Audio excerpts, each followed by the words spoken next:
जय हिंद साथियों, स्वागत है आपका अपने YouTube channel study with SK classes में। मैं संजय भट्ट आज एक बार पुनः फिर हाजिर हूँ आप कुछ नए टॉपिक्स को लेकर के।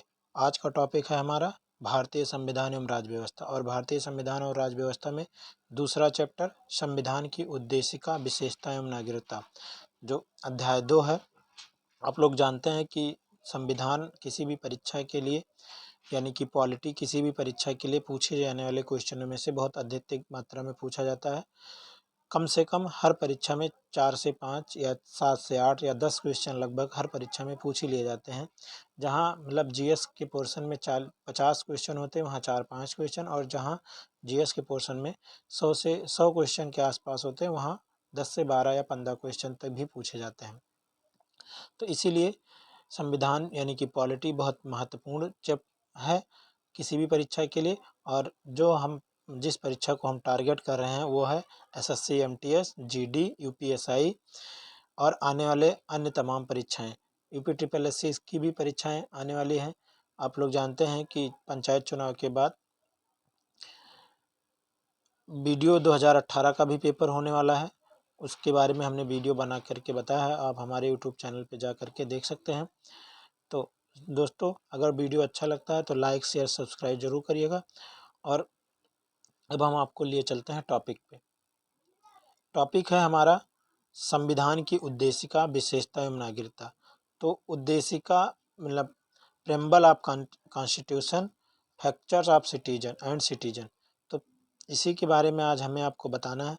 तो सामान्यतः प्रत्येक अधिनियम का आरंभ उद्देशिका से होता है। जितने भी अधिनियम होते हैं उसका आरंभ उद्देशिका से होता है। उसके मुख्य आदर्शों एवं आकांक्षाओं का उल्लेख करती है।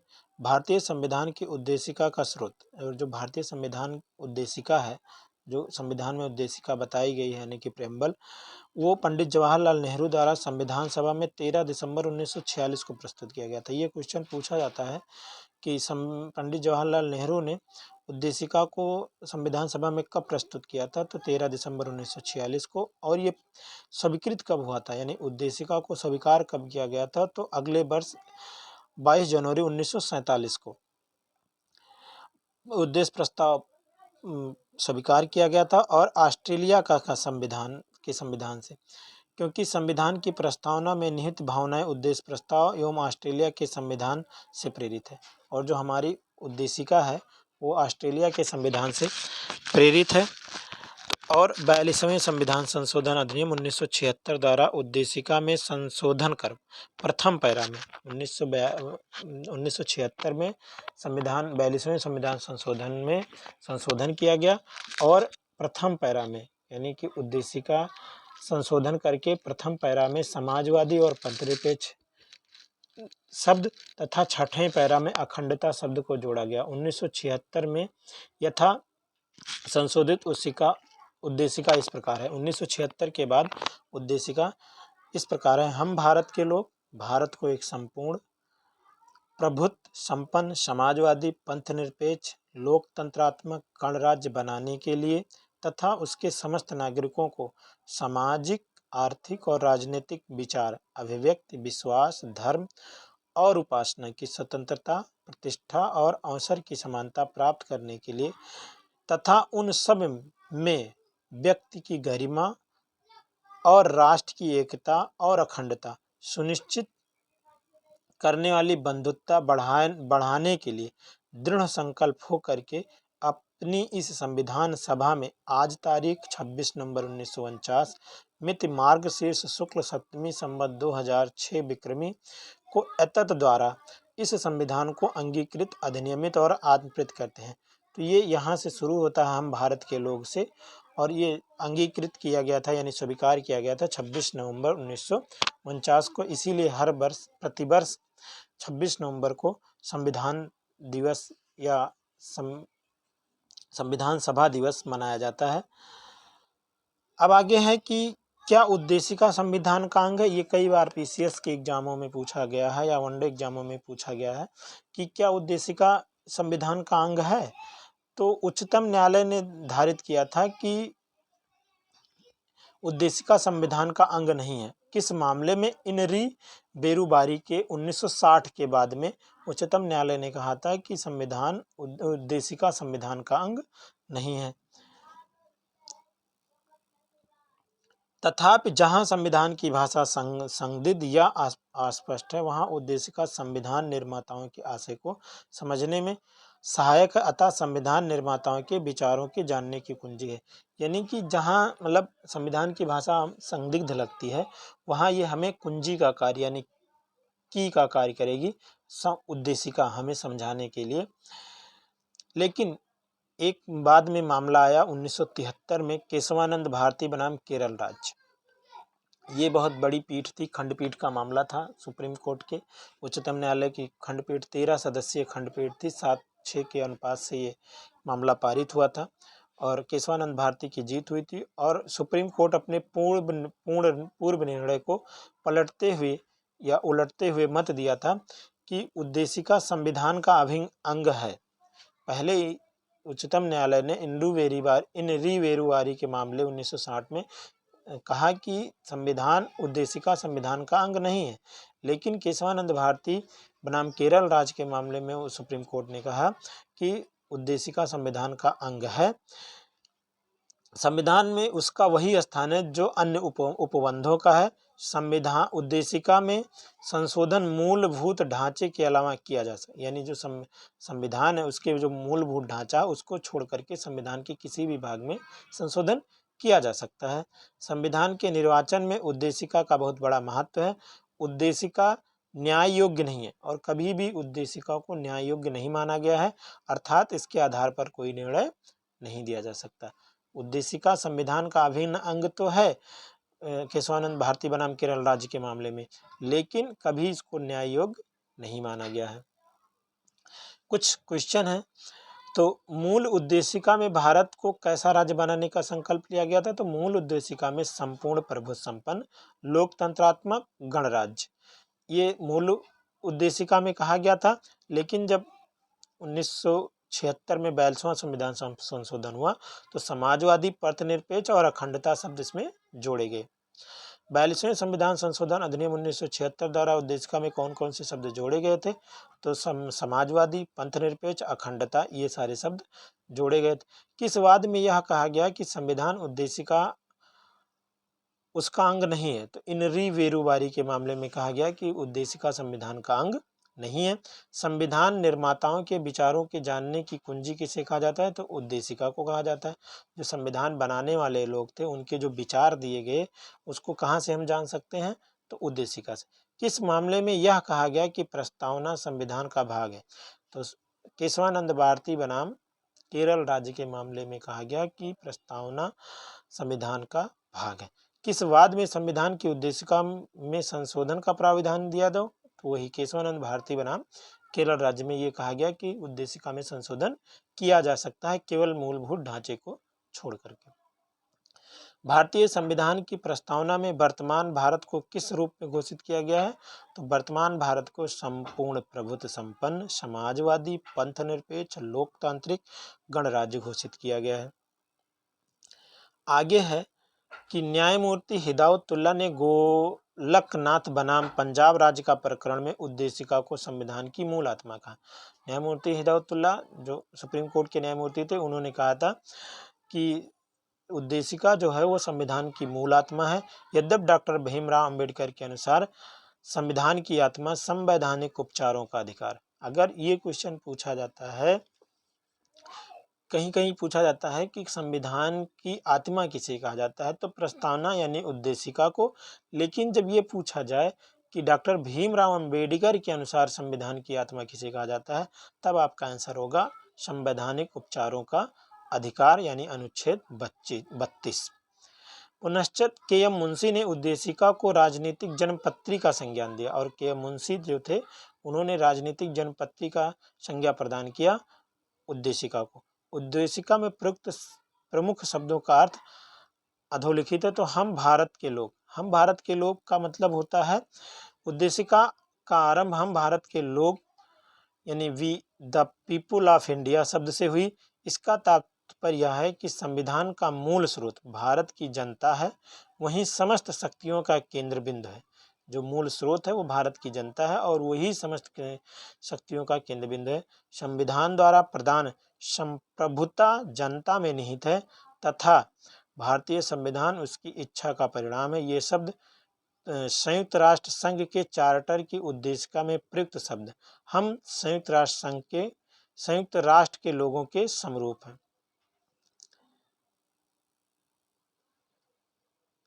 42वें संविधान संशोधन अधिनियम 1976 द्वारा उद्देशिका में शामिल किया गया। तो समाजवादी, पंथनिरपेक्ष, अखंडता को इस आधार पर न्यायालय में चुनौती दी जा सकती है कि उद्देशिका में निहित आधारभूत ढांचे को नष्ट करता है जब तक केशवानंद भारती बनाम केरल राज्य का निर्णय उच्चतम न्यायालय द्वारा उलट नहीं दिया जाता। यानी जब तक केशवानंद भारती बनाम केरल राज्य का मामला उलट नहीं दिया जाता तब तक आधारभूत ढांचे को नष्ट करता है, उद्देशिका में निहित आधारभूत ढांचे को नष्ट करता है। व्यक्ति की गरिमा और राष्ट्र की एकता और अखंडता सुनिश्चित करना भारतीय संविधान की प्रस्तावना के अंतर्गत संकल्प है। ये यूपी से 2003, 2007, यूपी लोअर 2004 में ये क्वेश्चन पूछा गया।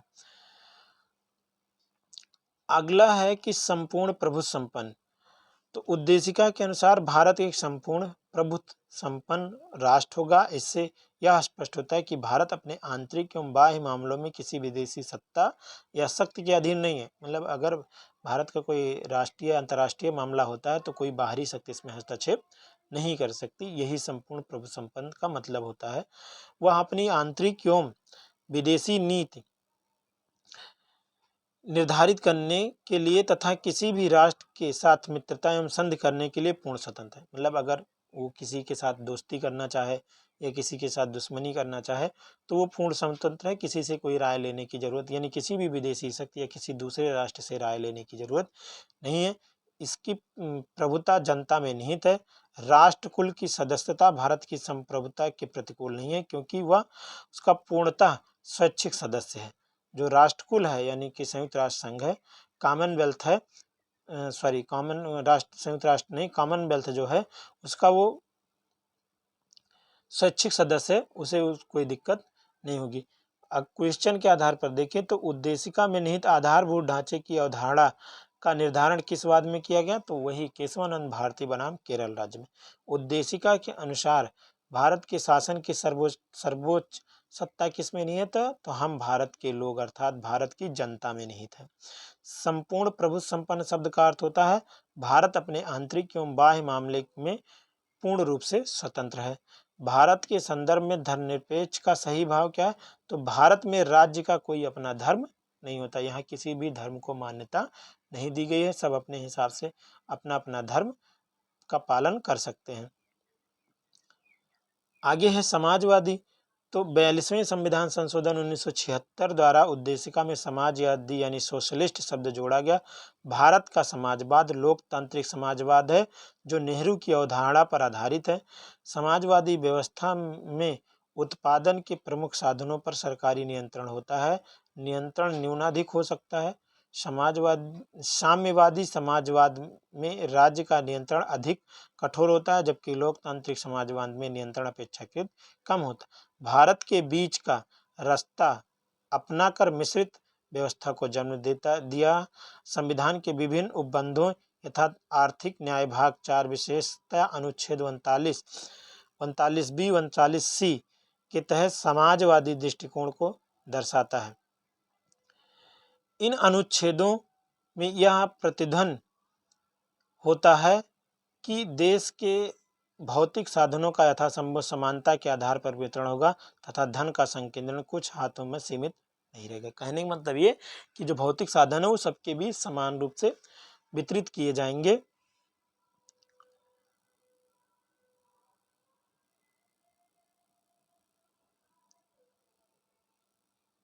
आगे है, क्या आप जानते हैं विश्व की प्रमुख लोकतांत्रिक क्रांतियां? तो विश्व की प्रमुख लोकतांत्रिक क्रांतियां जो मतलब इंग्लैंड की क्रांति 1688 में हुई, गौरवपूर्ण क्रांति कही जाती है। फिर अमेरिका में 1776 में, फ्रांस में 1789 में, और फिर औद्योगिक क्रांति 18वीं सदी में हुई। फिर है पंथ निरपेक्ष यानी सेकुलर।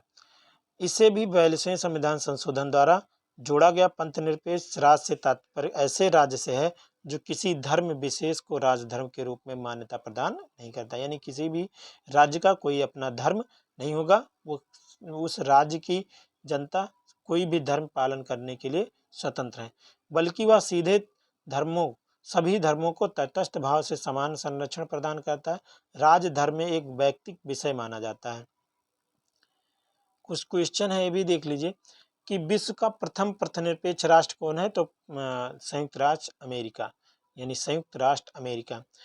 किसका कथन है कि संविधान शरीर तो प्रस्तावना उसकी आत्मा, प्रस्तावना आधारशिला तो संविधान उस पर खड़ी अट्टालिका। ये सुभाष कश्यप का कथन है कि अगर संविधान शरीर है तो प्रस्तावना उसकी आत्मा है, अगर प्रस्तावना आधारशिला है तो संविधान उस पर खड़ी अट्टालिका है। राज्य का सबसे महत्वपूर्ण तत्व क्या है, तो संप्रभुता सबसे महत्वपूर्ण तथ्य है। ये यूपीपीसीएस 2008 में पूछा गया। प्रस्तावना में समाजवादी शब्द, पंथनिरपेक्ष शब्द कब जोड़ा गया, तो 42वें संविधान संशोधन 1976 में जोड़ा है। संविधान की उद्देशिका में अब तक कितनी बार संशोधन किया गया है, सिर्फ एक बार, 1976 में, वही केशवानंद भारती बनाम केरल राज्य में केवल एक बार संशोधन किया गया। उसके बाद आज तक कभी भी संविधान में संशोधन नहीं किया गया। भारत कब एक संपूर्ण प्रभु संपन्न लोकतांत्रिक गणराज्य बना, तो 26 जनवरी 1950 का। भारत एक गणतंत्र है, इसका अर्थ है कि भारत का राष्ट्राध्यक्ष वंशानुगत न होकर के निर्वाचित, यानी कि जो भी भारत का राष्ट्राध्यक्ष यानी कि राष्ट्रपति होगा वो वंशानुगत मतलब चली आ रही पीढ़ी के आधार पर, तो वो ऐसा नहीं है। यहाँ राष्ट्राध्यक्ष को निर्वाचित किया जाता है, यानी कि चुना जाता है। बट क्या है कि राष्ट्राध्यक्ष जो निर्वाचन होता है वो अप्रत्यक्ष निर्वाचन प्रणाली के द्वारा होता है। इसको हम आगे वाले वीडियो में बताएंगे कि कैसे, जब हम पढ़ाएंगे राष्ट्रपति के बारे में तब आपको बताएंगे कैसे राष्ट्रपति का चुनाव होता है। भारतीय संविधान कब अंगीकृत और अधिनियमित आत्मकृत किया गया, तो 26 नवंबर 1949 को। अक्सर लोग ये कंफ्यूज हो जाते हैं जब ये क्वेश्चन पूछा जाता है कि कब अंगीकृत किया, तो लोग 26 जनवरी 1950 लगा देते हैं, जबकि 26 नवंबर 1949 को अंगीकृत किया गया था, यानी अपनाया गया था और लागू किया गया था 26 जनवरी 1950 को। उसी दिन से भारत एक गणतंत्र राष्ट्र बना था। भारतीय संविधान किसके द्वारा अंगीकृत किया गया, तो भारत की जनता द्वारा, संविधान सभा के माध्यम से। संविधान की प्रस्तावना अपने नागरिकों को कौन सा न्याय सुनिश्चित करती है, तो सामाजिक, आर्थिक और राजनीतिक न्याय सुनिश्चित करती है। प्रस्तावना नागरिकों को कौन कौन से स्वतंत्रता सुनिश्चित करती है, तो विचार की, अभिव्यक्ति की यानी मत प्रकट करने यानी बोलने की स्वतंत्रता है, विश्वास की, धर्म और उपासना की स्वतंत्रता है। किस वाद में प्रतिनिरपेक्ष शब्द का आधारभूत ढांचा घोषित किया गया, तो SR बॉम्बई बनाम भारत संघ के बाद में। भारत में संप्रभु कौन है, हम भारत के लोग। अगला है लोकतंत्र यानी कि डेमोक्रेसी। लोकतंत्र से तात्पर्य लोगों का तंत्र अर्थात जनता का शासन। लोकतंत्र का मतलब लोगों का तंत्र अर्थात जनता का शासन। तो अब्राहम लिंकन के अनुसार लोकतंत्रात्मक शासन जनता का, जनता के लिए, जनता द्वारा स्थापित शासन होता है। जो भी जहाँ भी लोकतांत्रिक शासन व्यवस्था है जिस भी देश में, वहाँ यही शासन व्यवस्था है कि वो शासन व्यवस्था जनता के द्वारा बनाया गया है, जनता के लिए बनाया गया है और उसी पे जनता शासन का। भारत में जनता अपने द्वारा निर्वाचित प्रतिनिधियों के माध्यम से शासन करती है, शासन चलाती है। इसे अप्रत्यक्ष लोकतांत्रिक प्रणाली का प्रतिनिधित्व प्रणाली कहते हैं।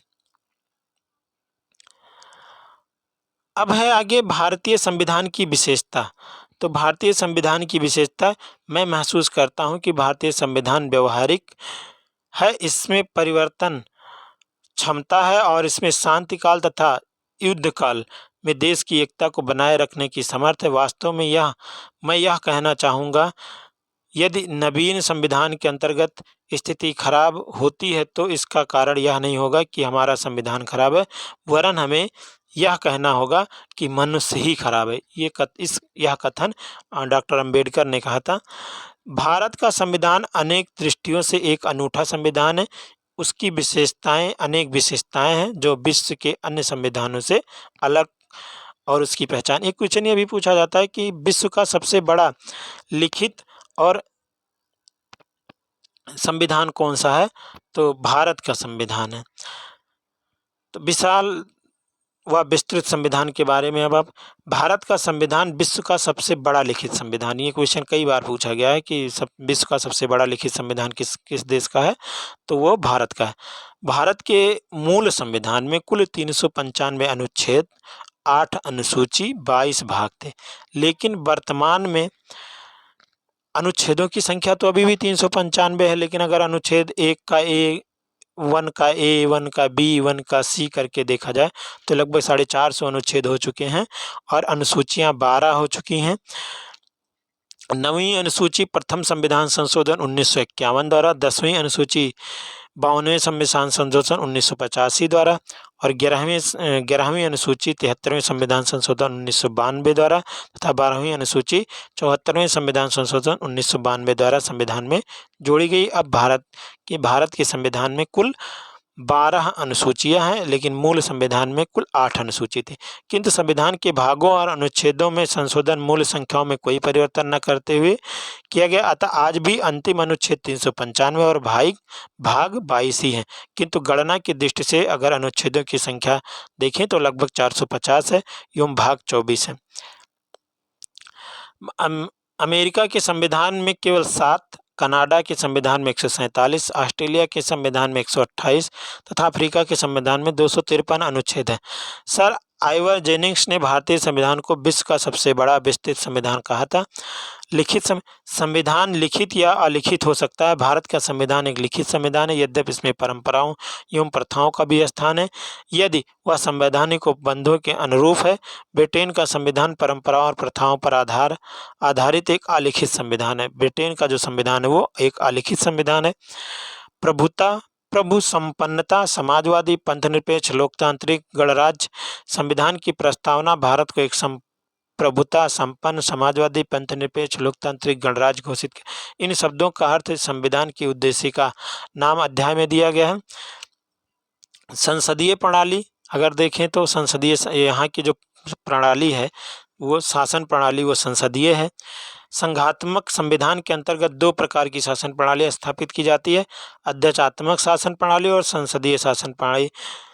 अध्यक्षात्मक शासन प्रणाली में राष्ट्रपति कार्यपालिका का वास्तविक प्रधान होता है, उसका निर्वाचन सीधे जनता द्वारा किया जाता है तथा वह नियत अवधि तक कार्य करता है। अमेरिका में अध्यक्षात्मक शासन प्रणाली लागू है क्योंकि वहाँ जो राष्ट्रपति का चुनाव होता है जनता द्वारा होता है। अब कुछ क्वेश्चन है, तो भारतीय संविधान को किसने विश्व का सबसे बड़ा विस्तृत संविधान बताया था? तो सर आइवर जेनिंग्स ने। मूल संविधान में कुल कितने अनुच्छेद, अनुसूची एवं भाग थे? तो मूल संविधान में 395 अनुच्छेद, 8 अनुसूची, 22 भाग थे। वर्तमान संविधान में लगभग कितने अनुच्छेद हैं? तो 450 गणना की दृष्टि से खाली, लेकिन अंतिम अनुच्छेद अगर देखा जाए तो आज भी 395। वर्तमान भारतीय संविधान में कुल कितनी अनुसूचियां हैं? तो 12 अनुसूची। 9वीं अनुसूची संविधान में कब जोड़ी गई? तो प्रथम संविधान संशोधन द्वारा 1951 में। 11वीं एवं 12वीं अनुसूची संविधान में किस संशोधन द्वारा जोड़ी गई? तो 73वें और 74वें संविधान संशोधन द्वारा 11वीं और 12वीं अनुसूची जोड़ी गई। भारतीय संविधान के बृहद होने का एक प्रमुख कारण क्या है? यह संघ तथा राज्यों की सरकारें उसके अंगों और कार्यों को विस्तृत वर्णन करता है। भारत में कैसी शासन प्रणाली है? तो संसदीय शासन प्रणाली अपनाई गई है।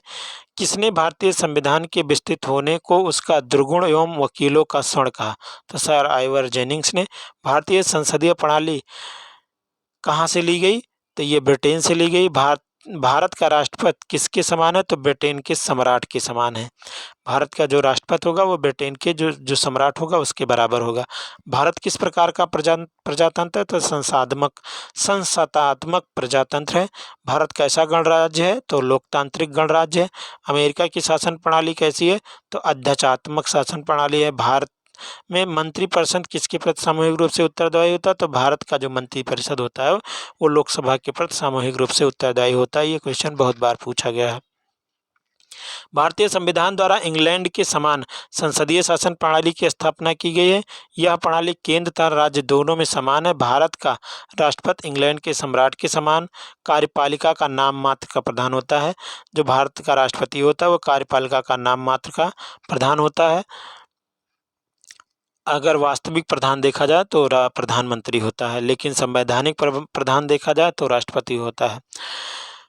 भारतीय संविधान के प्रमुख स्रोत, तो भारतीय संविधान के जो प्रमुख स्रोत हैं 1935 का भारतीय शासन अधिनियम। यह अधिनियम भारतीय संविधान का सबसे बड़ा प्रमुख स्रोत है, 70% यहीं से लिया गया है।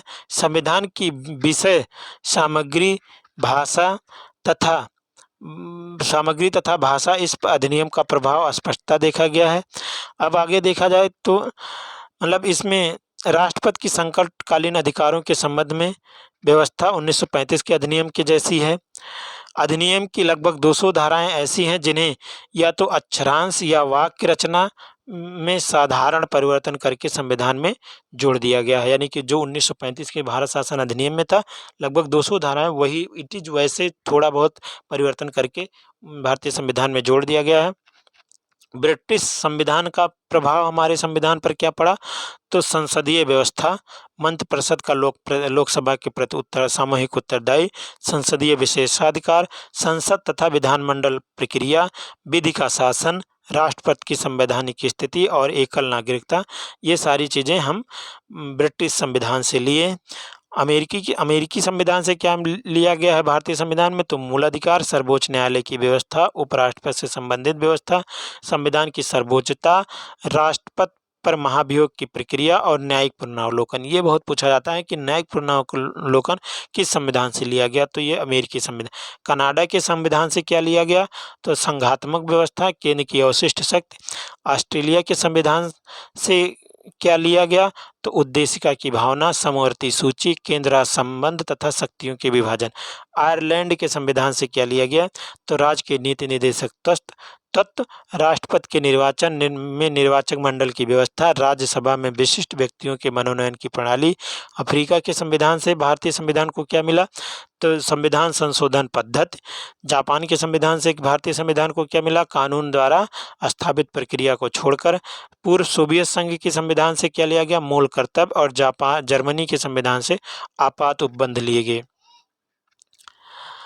अगला है क्वेश्चन के फॉर्मेट में, अध्यक्षात्मक शासन प्रणाली का आधारभूत तत्व क्या है, एकल कार्यपालिका। वहाँ कार्यपालिका कैसी होती है, एकल होती है। जहाँ अध्यात्मक शासन प्रणाली लागू है जैसे अमेरिका में, तो वहाँ कार्यपालिका एकल है। किस संविधान संशोधन द्वारा संपत्ति के मौलिक अधिकार को समाप्त करें, तो 44वें संविधान संशोधन के द्वारा 1978 द्वारा जो मूल संपत्ति का मूल अधिकार था उसको हटा दिया गया। अब इसके अनुच्छेद 300 में विधिक अधिकार कर दिया गया है। अनुच्छेद 300 के अंतर्गत का अब संपत्ति का अधिकार कैसा अधिकार है, तो ये विधिक अधिकार है। ऑस्टिन ने किस संवैधानिक उपबंध को राज्य की आत्मा कहा, तो राज्य के नीति निर्देशक तत्वों को राज्य की आत्मा कहा ऑस्टिन ने। भारत का संविधान कैसा है, तो भारत का संविधान अंशतः कठोर और अंशतः लचीला है। ये क्वेश्चन पूछा गया था अभी एक बार टीईटी में कि भारत का संविधान कैसा है, तो बड़ी उपापोह की स्थिति बनी हुई थी कि कुछ लोग कह रहे थे कठोर है, कुछ लोग कह रहे थे लचीला है। जबकि अगर देखा जाए तो भारत का संविधान अंशतः कठोर और अंशतः लचीला है। किसका कथन है कि भारतीय संविधान अधिक कठोर तथा अधिक लचीले के मध्य एक अच्छा संतुलन स्थापित करता है। केसी हियर ने कहा था कि अधिक कठोर और अधिक लचीले के मध्य एक अच्छा संतुलन स्थापित कर। किसने भारतीय संविधान को अर्धसंघीय संविधान, ये भी केसी हियर ने ही कहा था। भारतीय संविधान को आवश्यकता से अधिक कठोर संविधान किसने किया, तो सर आइवर जेनिंग्स ने कहा कि ये आवश्यकता से अधिक कठोर है। वास्तविक कार्यपालिका शक्ति जनता द्वारा निर्वाचित प्रतिनिधियों से गठित मंत्रिपरिषद में निहित होती है। राष्ट्रपति अपनी कार्यपालिका शक्ति का प्रयोग मंत्रिपरिषद की सलाह से करता है। इसका प्रमुख प्रधानमंत्री होता है। अनुच्छेद 75(3) के अनुसार मंत्रिपरिषद सामूहिक रूप से लोकसभा के प्रति उत्तरदायी होती है। यह प्रावधान भारतीय संविधान में संसदीय प्रणाली की सरकार की आधारशिला है। अब आगे आपको पढ़ाना है हमें मूल अधिकार। तो भारतीय संविधान में कितने मूल अधिकार दिए गए हैं क्या है, इसको हम अगले वीडियो में लेकर के आएंगे। यहाँ तक हमने जो कुछ आपको पढ़ाया सही मतलब हमने अपनी समझ से बहुत अच्छा पढ़ाया है। और ये एक बुक है, उसी बुक से हम इसको स्कैन किए हैं, स्कैन करके फिर आपको पढ़ा रहे हैं। जो भी कुछ हम जितनी भी जानकारी हमारे पास थी उसको हम बहुत अच्छे ढंग से समझाने की कोशिश किए हैं। बस अभी हम थोड़ा-सा नया-नया शुरू किए हैं, तो हमारा थोड़ा-सा सपोर्ट कीजिए। आगे जैसे-जैसे हम आगे बढ़ेंगे, आप हमारा सपोर्ट करेंगे, आप लाइक, शेयर, सब्सक्राइब करेंगे और जैसे-जैसे हमारे पास सिस्टम वगैरह हो जाते हैं, तो फिर और अच्छे से हम आपको समझाएँगे और अच्छे से पढ़ाएँगे। तो आपसे गुज़ारिश है कि हमारे YouTube channel study with SK classes को बहुत लाइक, शेयर, सब्सक्राइब करिए और सबसे ज़्यादा आप लाइक और शेयर करिए और सब्सक्राइब करिए, क्योंकि जब तक आप लाइक या शेयर नहीं करेंगे तब तक इसका कोई मतलब नहीं रह जाएगा। तो इसी के साथ हम अपनी वाणी को विराम देते हैं। धन्यवाद।